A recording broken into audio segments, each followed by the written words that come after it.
Testing.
2022.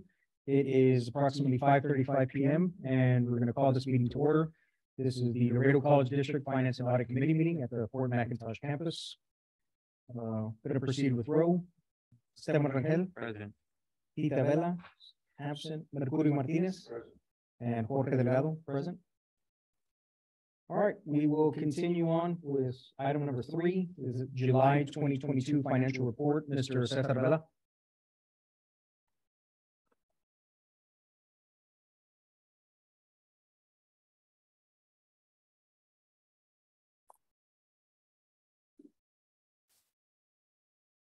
Good afternoon. For the record, Cesar Vela, Vice President of Finance. Included in your board packet, you should have received a copy of the July financial report. For the month of July, we have revenues of $63,411,257. That's 102% of our budgeted revenue. The increase is attributed to the PERF funding that was received for the year of $2.5 million. We had projected that we were going to be utilizing 4.2 for the incentives. We finished the year with 6.7 million. For the year, we're only pending to receive the last month of the state appropriations. As you can see, we have received 90%. We're pending to receive the last $1 million, which we should be receiving this month. In addition, we are projecting that the taxes will be collecting an additional 140,000 for the year. Currently, we're at 99.8% of our budgeted revenue for tax collections. For the general operating expenses as of July are $49,771,438. That's 80.66% of our budget. We currently have encumbered $3.3 million for the last month of operation. We have a combined available balance of $8.6 million. We are projecting that we are also going to have an additional $3 million come in the last fiscal year, the last month of the fiscal year. So as we mentioned earlier during the year, we are projecting that we're going to have around $5 million in savings, $4.5 to $5 million in savings for this year. As far as the other revenues for the special appropriations, which is the Economic Development Center, we have revenues of $518,853 and expenditures of $185,011 for a net increase to the fund balance of $333,842. The increase is attributed to the activity for the CARES Act, the Laredo CARES Act 2.0. As far as the auxiliary services, we have revenues of $1,451,049. That represents 110% of our budget. Expenses of $801,023 for 60.88% of our budget. The net increase to the fund balance is $650,026. For restricted funds, for the year, we have revenues and expenses of $42,452,614. $39 million of that is from federal funds. The majority being coming from the HERF funding and the PEL funds. For the Facilities Master Plan Phase 3, we began the fiscal year with a balance of $21,968,255. We've had activity for the year of $140,000 in interest revenue, $3.9 million in expenditures, for a net decrease of $3,789,352 in construction costs. The balance as of July 31st ends at $18,178,903. Tax collections for the month of July. Out of a levy of $39,987,719, we have collected $39,508,253. That's 98.80% of our budget. We are projecting that for the last month of the fiscal year, we'll be collecting around $130,000. Which should take us to the 99% collection rate that was projected for the fiscal year. The investments as of June 30th, we have 103,459,408 in bank deposits. The investment pools, we have $18,817,001. Total investments of $122,276,409. The money market account for the month of June yielded 0.65 basis points. The investment pool for Lone Star yielded 1.19%, and the FIT investment pool yielded 0.88%. And the last item for the report is just an update on the general operating fund balance. For the year, we began the fund balance with a negative 2.5 million. We have revenues for the year of 63,411,257. Expenditures of 49,771,438. We do have the transfer that was made out of 2.4 million for the deferred maintenance projects. And we have a net change as of July 31st of 11,228,965. So the ending fund balance as of July 31st, 2022 is 8,683,221. Again, we do have about $4 million in expenses for the last month of operations. So we should be yielding, like I mentioned, between 4.5 to 5 million in the fund balance at the end of the fiscal year. Any questions on the July report? Let the record reflect that Tita Vela has joined the committee. Any questions from members of the committee? No. All right, no questions. Thank you, Mr. Vela. We'll move on to agenda item number 4, approval for the purchase of annual insurance coverages. Mr. Vela. Yes, good afternoon, board members. At the August 25th board meeting, we're going to be asking the board to approve the insurance policies for the 2022-2023 year. For this process, we engaged the company of USI Insurance Services to go out and receive quotes on behalf of the college. We're asking that the board approve the property, general liability, the school leaders liability, law enforcement liability, and cyber liability from Liberty Mutual in the amount of $442,578. We're also requesting that the board approve wind buy down. This is to reduce our deductible amount from BMS for an amount of $57,709. And also for Crime and Travelers Casualty Insurance Company of America in the amount of $6,637. Now, this afternoon, we do have Mr. Jim Brundage from USI here to answer any questions or to go on over any of the detail on the coverages that we are proposing to for this coming fiscal year. Are there any changes to our existing deductibles? So all the deductibles are the same in comparison to last year? You're one of the few schools that still has a per occurrence wind hail deductible, and it's 500,000. Everybody else, if you take United ISD, there's a 1.1% per building, a minimum of $500,000. So you got 500 and you buy it down for wind and hail down to 250,000. Oh, so it's bought down to a quarter. It's bought down. That's what the buy down's for. And I noticed that the school leaders liability premium went up considerably. Is there a reason for that, or is that just? Yeah, you have a 124% loss ratio. That's some big claims. Is it 24%? 124% loss ratio.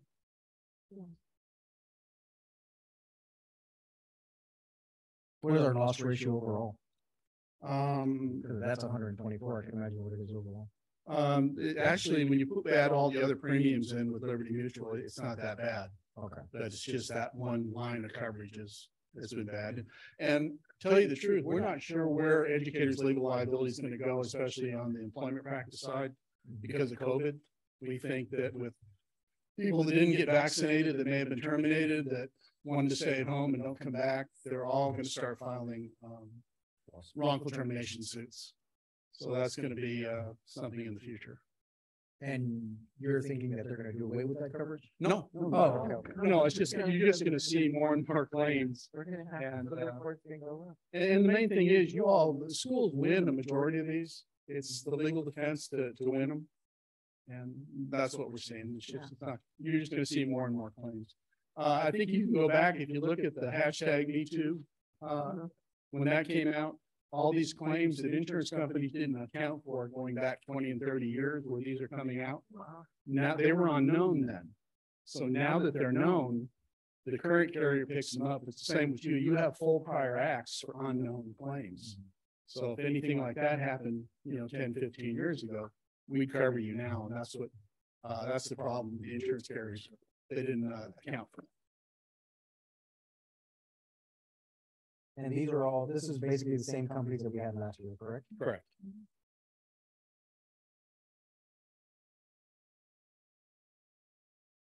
Any other questions from members of the committee? No. Not at all. Okay, thank you very much. Thank you.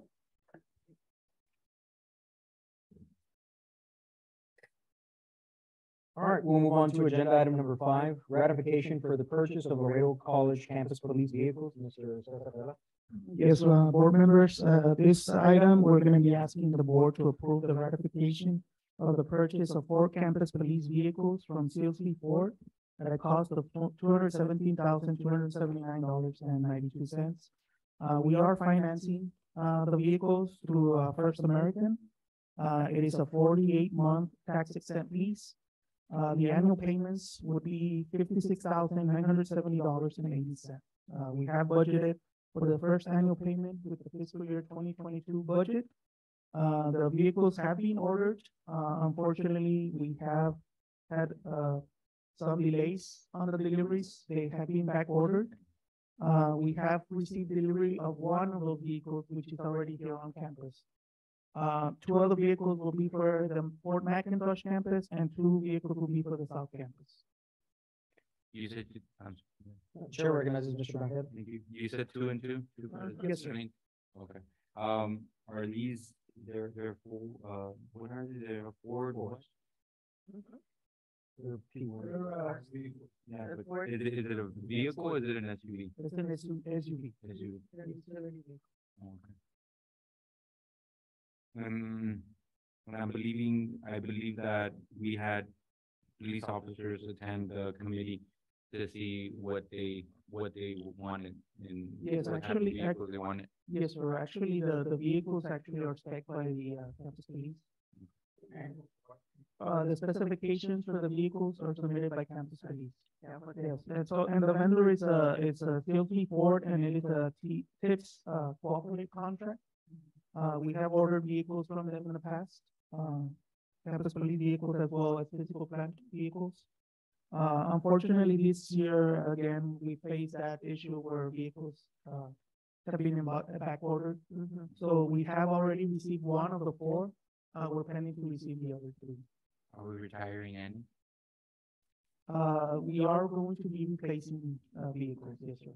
There are some that, are already, How many are we retiring? I'm How sorry. many?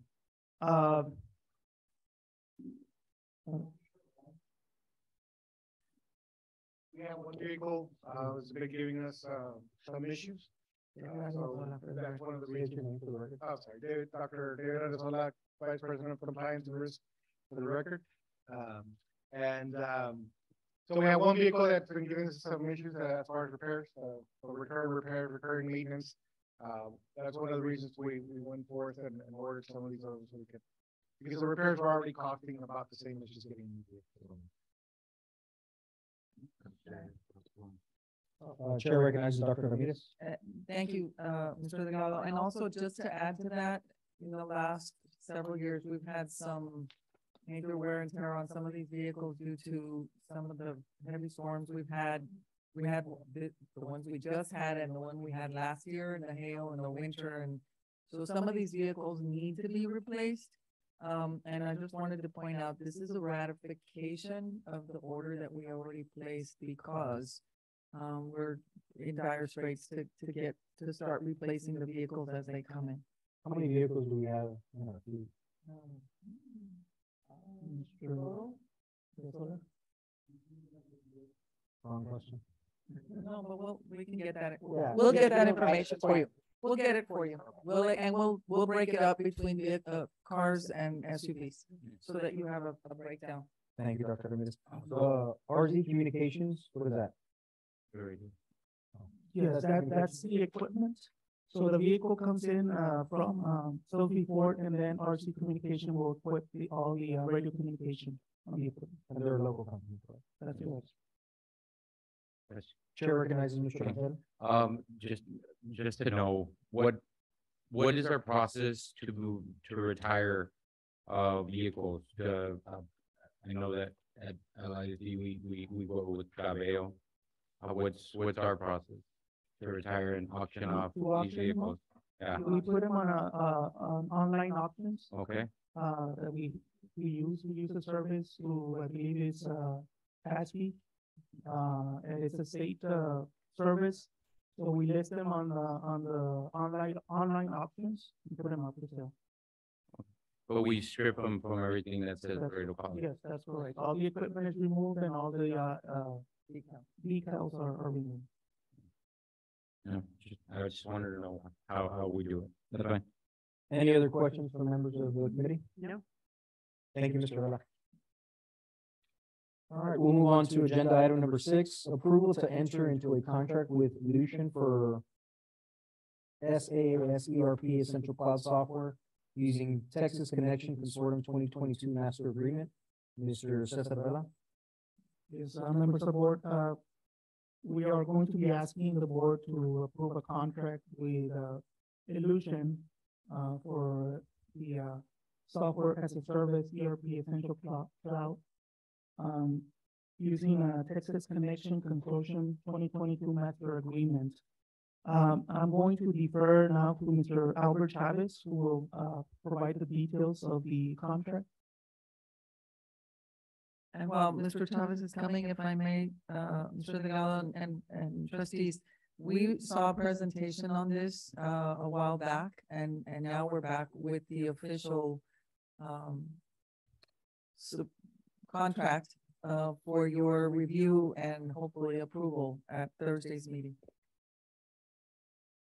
Good evening, members of the Finance and Audit Committee, Mr. Chair, Albert Chavez, Senior Director of Information Technology. And like Dr. Ramirez mentioned, this is a more in-depth presentation from what we did in the prior board meeting. So as you have already become aware of, the Illusion banner system is the heart of this institution. We do all of our registration, financial systems are part of it, human resources, you name it, everything runs through that particular system. Today, that system is run in-house, and for transforming our services and taking it to the next level, we have engaged with Illusion to receive a proposal to move our systems from on-premise to what is called the software as a service solution, which is basically moving all of our systems to the Illusion cloud. This will allow for us to improve our business continuity in disaster recovery. For example, when we had the storm and we have to shut down the facilities here, having our services on the cloud will allow for continuity because they're not in the data center here at Laredo College. It would be in the Amazon data center, which has plenty of redundancy. There's data centers across the United States. Also, as part of this proposal, Illusion will be training departments and helping them improve some of our processes before transitioning them over to the cloud. So this particular engagement is twofold, so it helps us improve our technology and also helps us improve our processes. And with us tonight, I do have Robin Stubbs, who's a senior account executive, and her supervisor, Brad Farmer, who's a regional sales director, available here for questions. We do have a presentation. If you want for us to go forward with it, I'll ask Ms. Robin to join us at the podium so she can go through the slides. Thank you, and thank you for being here. Thank you, and thank you, Mr. Chavez. Yes, I was here about a month ago to see all of you and happy to be back. We did put together a proposal and just wanted to share just a few quick reminders and again, only a few slides, I promise, not very many. So I guess I don't have to tell anybody in this room that you all have a new president who has very big goals, right? And I think that we could all agree that in order to achieve those goals, it's going to require some transformation in the institution. And we talked about last time how people are going to need to embrace new ways of thinking. They're going to need to work differently. Manual processes are not going to get you to the next level where you need to get to. Your information technology team is going to need to spend more time focused on strategic initiatives and helping you drive those goals and be flexible to quickly pivot when you need to do that. And the banner system is going to have to remain secure and reliable. That's very important, especially as institutions have come under attack with ransomware and those types of things. Security is a very high priority for most institutions.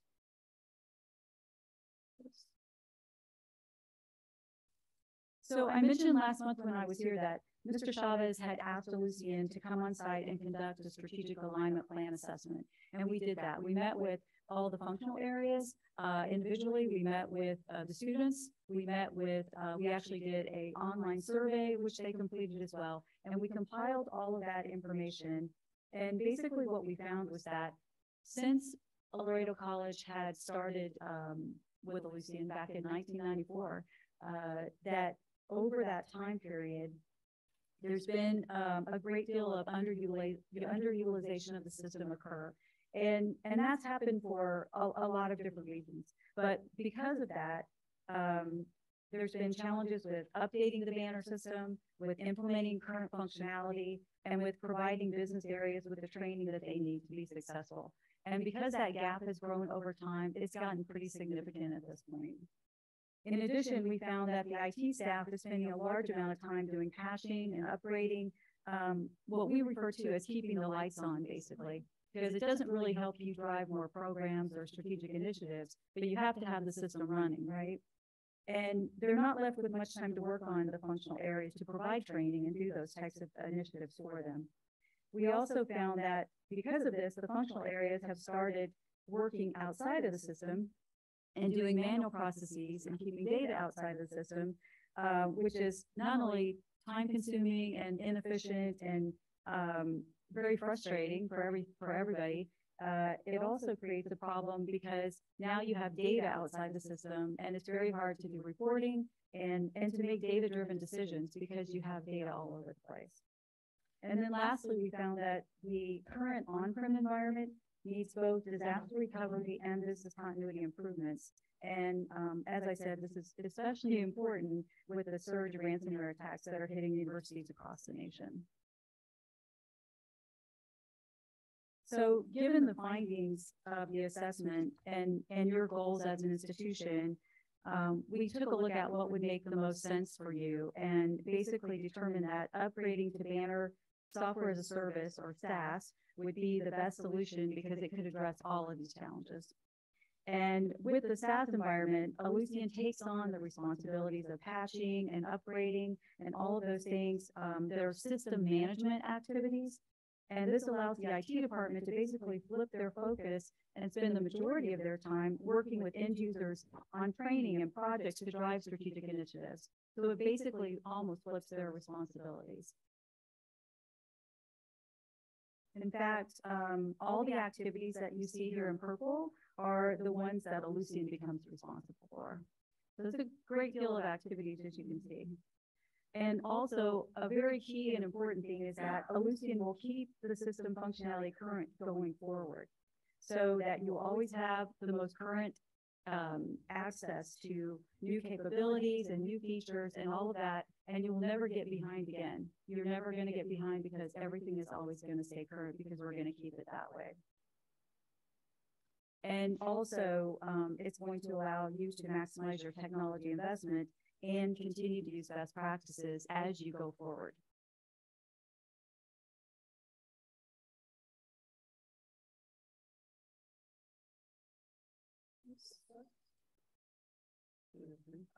There we go. Thank you. And I think a key thing that, Mr. Chavez had pointed out is that the Ellucian Cloud is in AWS, Amazon Web Services Data Center. They are the #1 cloud provider in the world. And, the environment is managed in AWS by Ellucian Cloud professionals. So you get security and audit controls, you get modern disaster recovery, you get multi-zone failover, formal business continuity, and it's going to significantly enhance the levels of safety and security for Laredo College. And it's something that you would never be able to replicate on-prem because it would be impossible. The amount of money you would have to spend to get that kind of security on-prem just would not be possible. Ellucian chose AWS as a partner because, you know, they are the #1 provider for cloud and they have been for 15 years in a row, right? And because they have other customers that trust them like NASDAQ and Disney and University of Chicago. You know, people that could choose other data centers if they wanted to, but they chose AWS because they know that they're the best. And although, you know, we think security and business continuity are something that kind of live in the back of your mind, and you don't think about how important they are until they break, right? And like the storm or when something happens. And unfortunately, we were just talking earlier with Mr. Vela and Mr. Chavez that, you know, Lincoln College in Illinois is a great example of someone who just got hit by a ransomware this last year and literally had to shut down their whole school.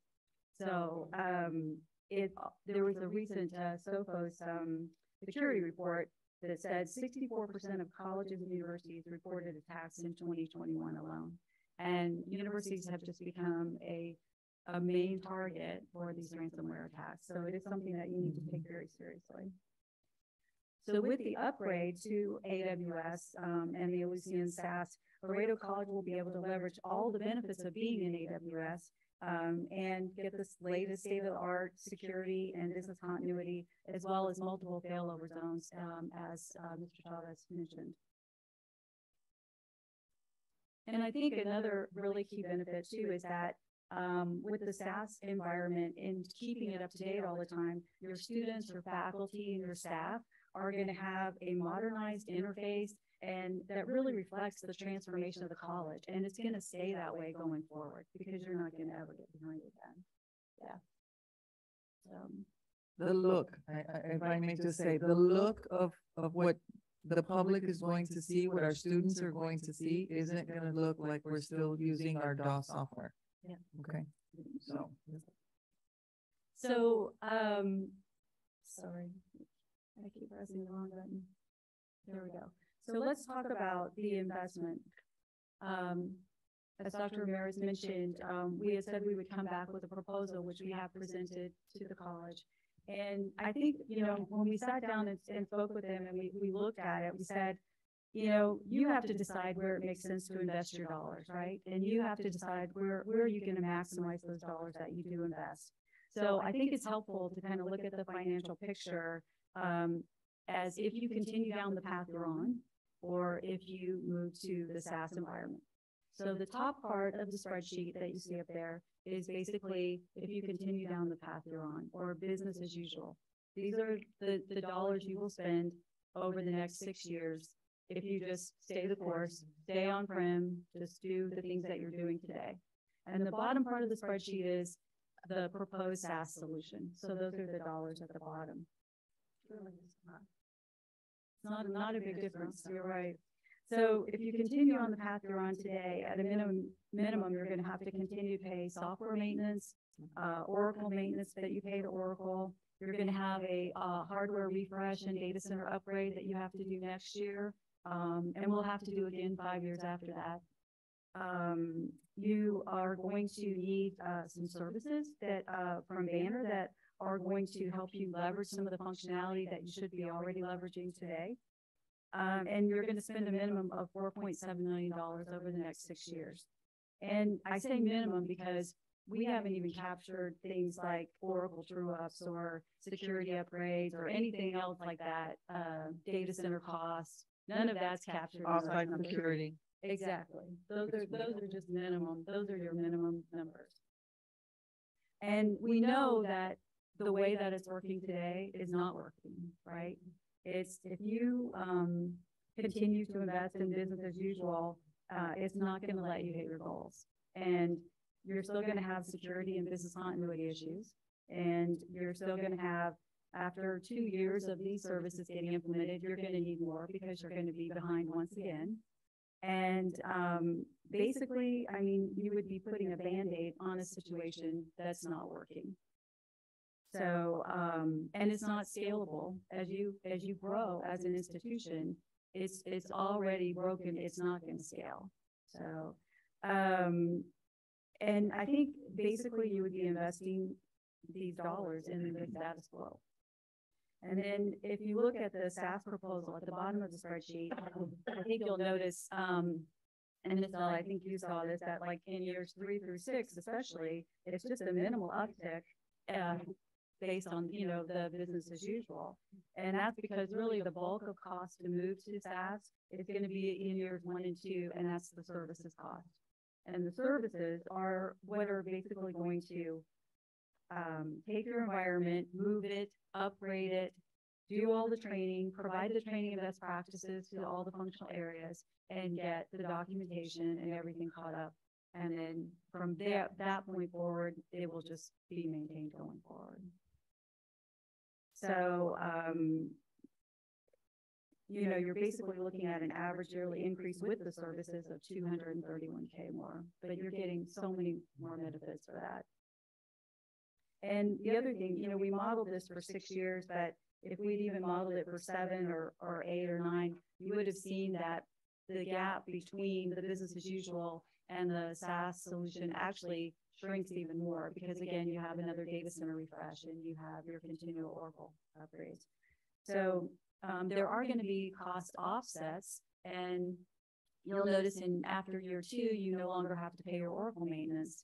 And that's because you're going to be able to leverage the Postgres database that comes with the SaaS upgrade. And that's a big win, not only because you get to give up paying Oracle $1 million, which you probably won't cry about too much, but you also get better deployment methods, because you actually, with Postgres, you don't have to take the system down to do upgrades. So there will be less downtime, you know, altogether.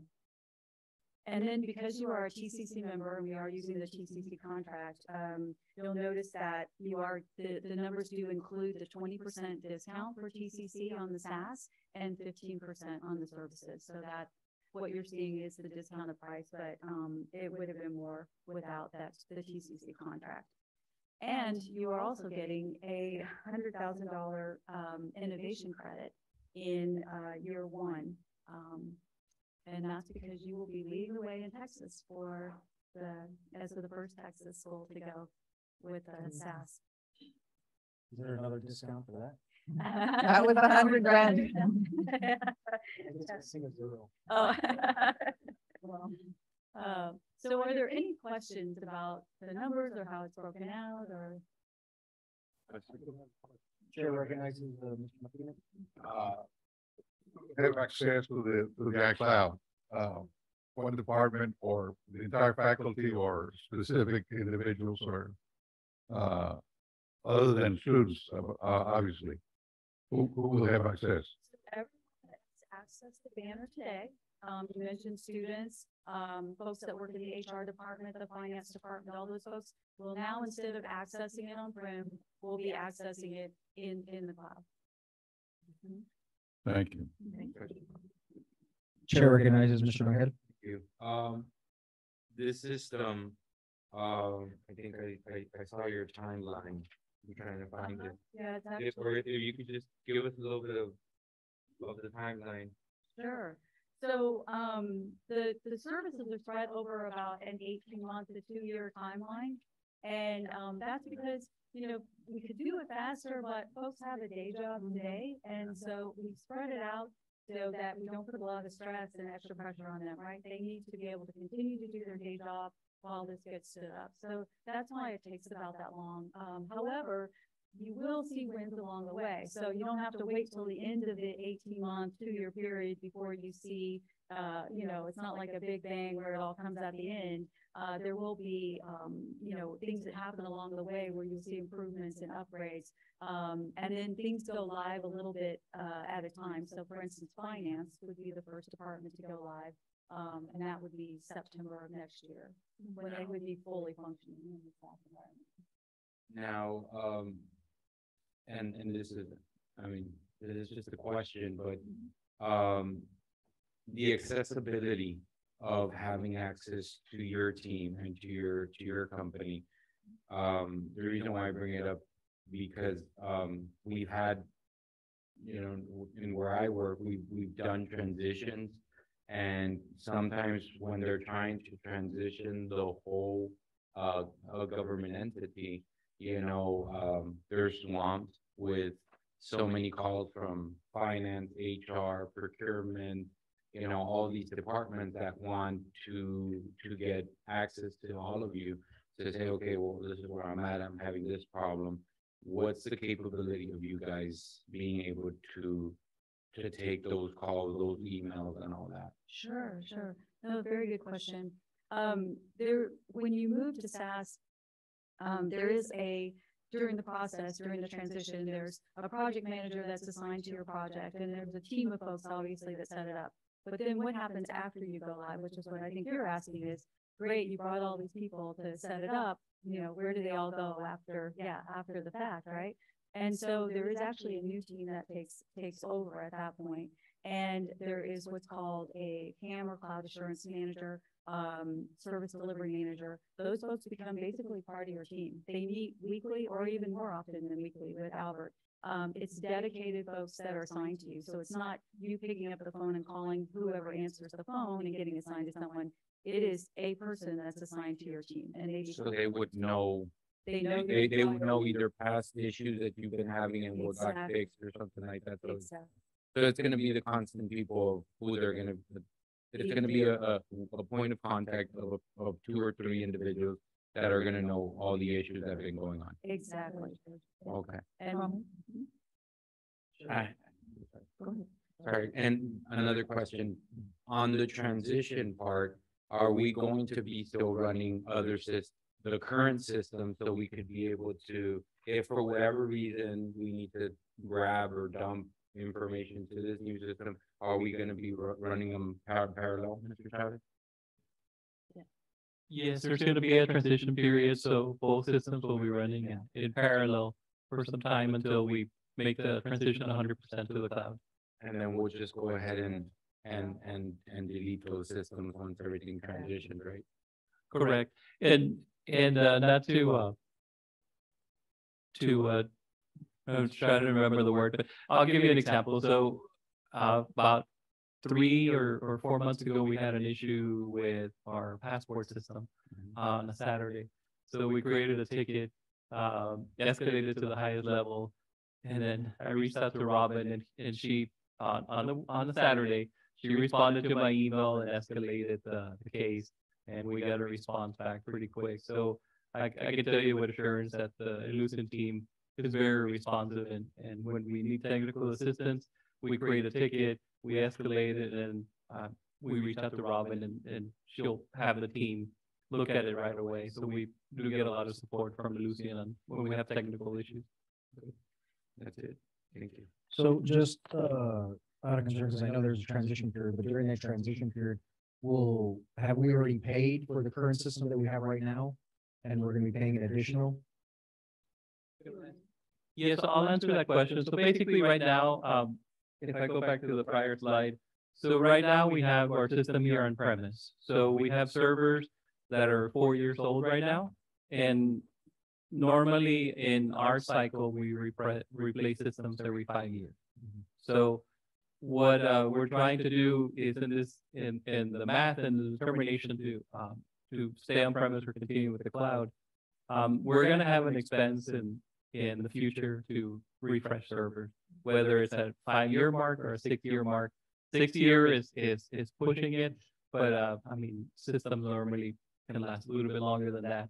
So on the finance side, like Robin mentioned, we can continue on premise, but in order to build a data center that would have the redundancy that AWS has, I mean, it would be a number that we just couldn't afford.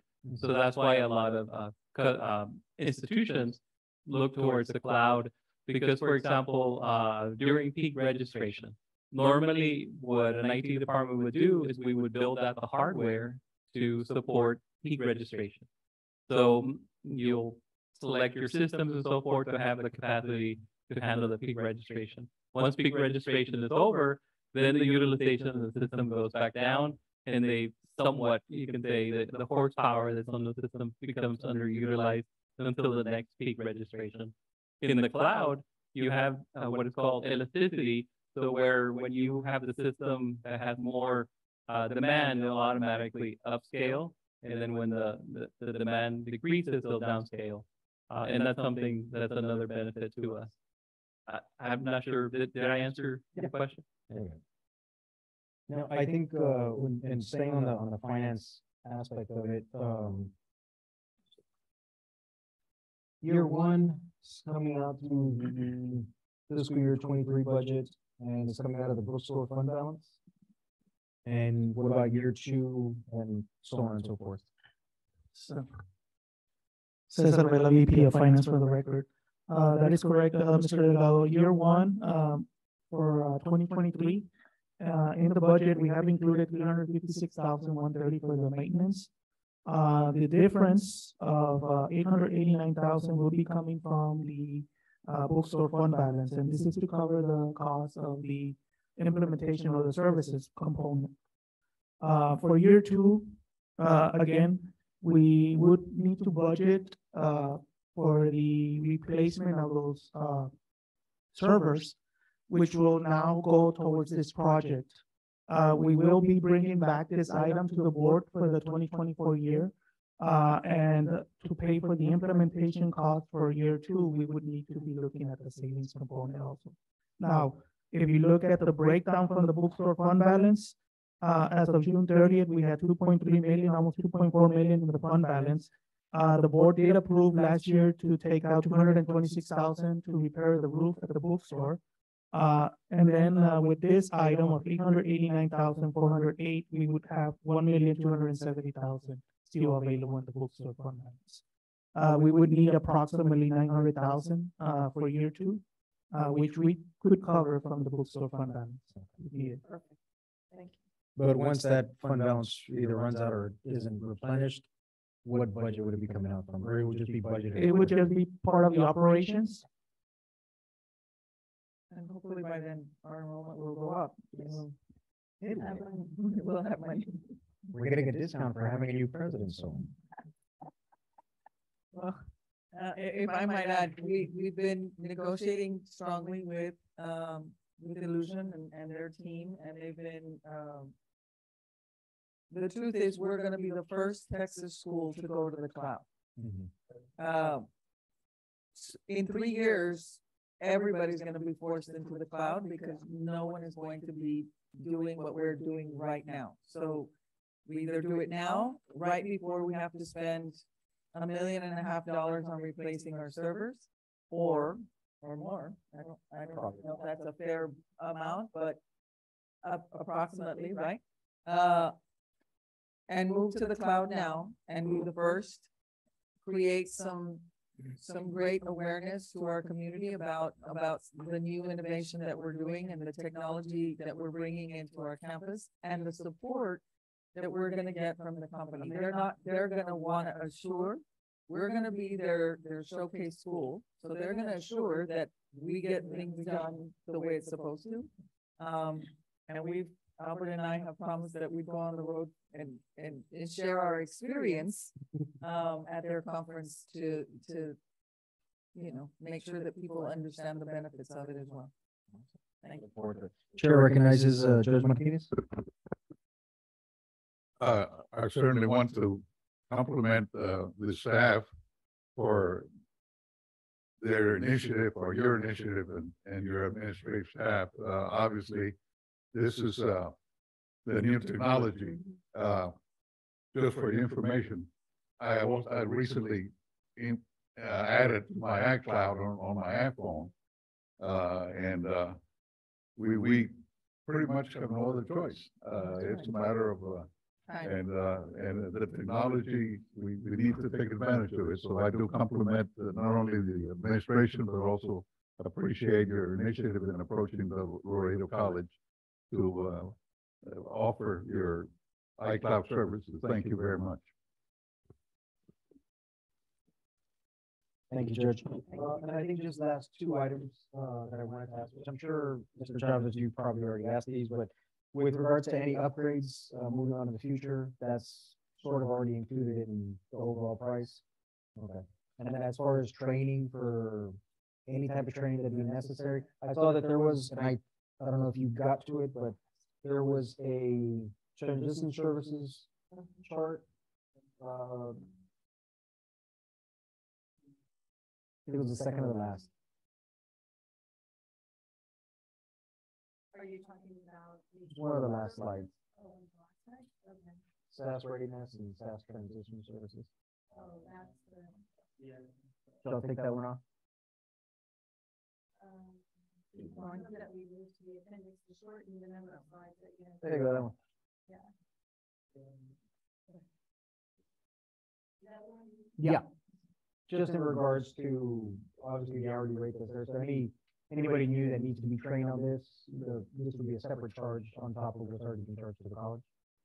Yeah, so the training will take place over time, over the 2 years of the implementation period. After that, once, you have new folks that come on board, there will be documentation that's already built out. And also the school will have access to on-demand training, that they can use for the new folks. Any other questions from members of the committee? No.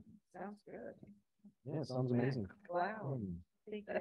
We're very excited to work with you. We're very excited that Laredo College will be leading the way. And we do look forward to highlighting the success of the school, going forward. So thank you all. Thank you so much, and thank you. And if I could just add one last comment. So like Dr. Ramirez had mentioned, the TCC, the Texas Connection Consortium, which is the organization that the colleges, the universities from the state of Texas belong to.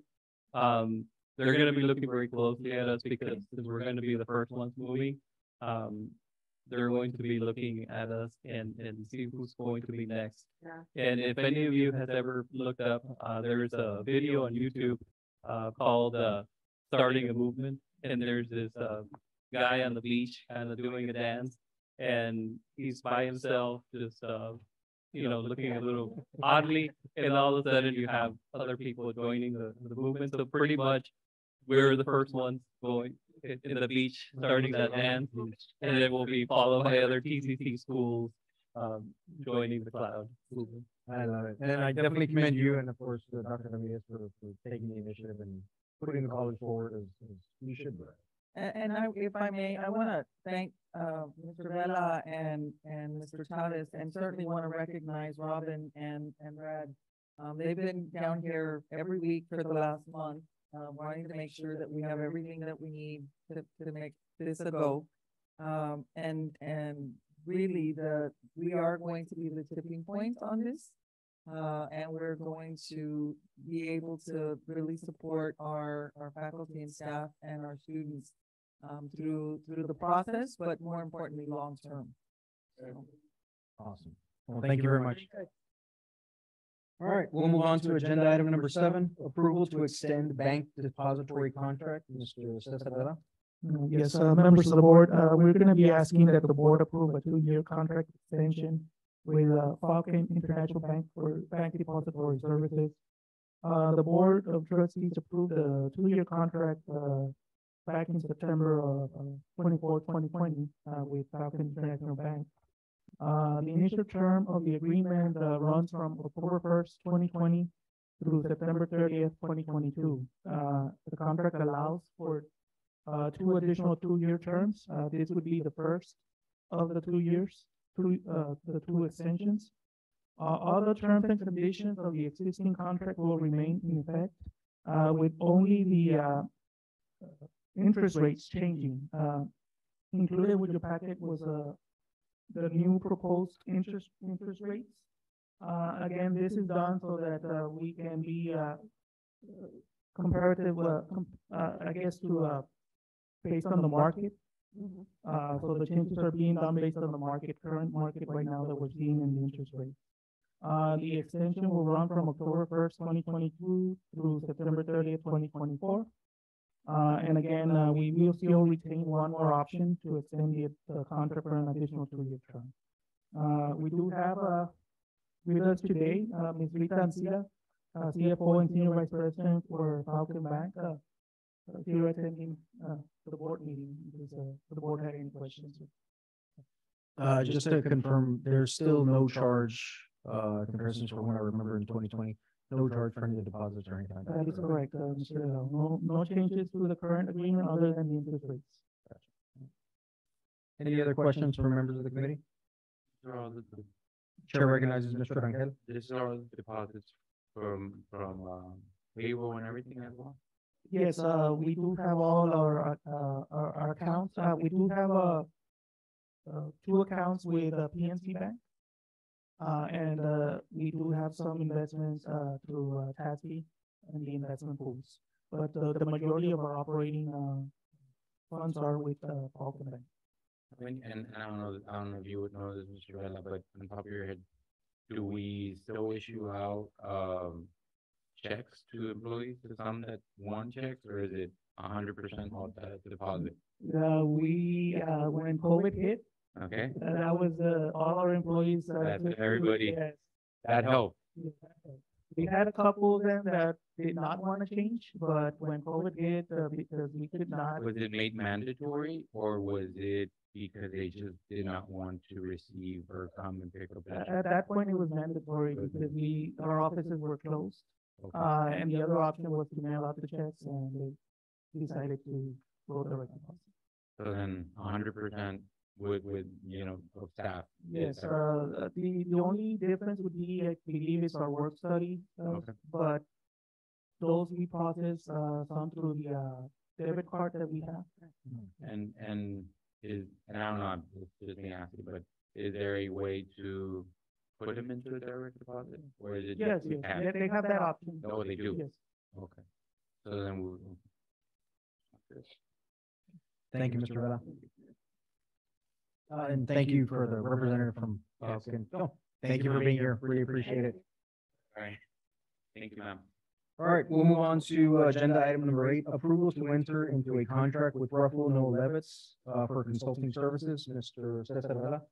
Yes, members of the board, I'm going to ask that this item be deferred. Hopefully we'll receive the information for the Thursday night meeting. We are pending some information from RNL.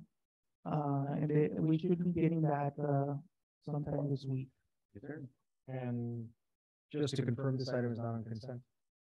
Well, we have it on consent. We may need to move it Okay. move it out of consent so that you all can hear the proposal. You all saw the presentation when she was here the last time, but now we're trying to get it through the consortium to get the contract done. All right. And that'll be it. If I can have a motion for adjournment. Any opposed? All right, we are adjourned. Thank you, everyone. Thank you. That was fast. You're nice.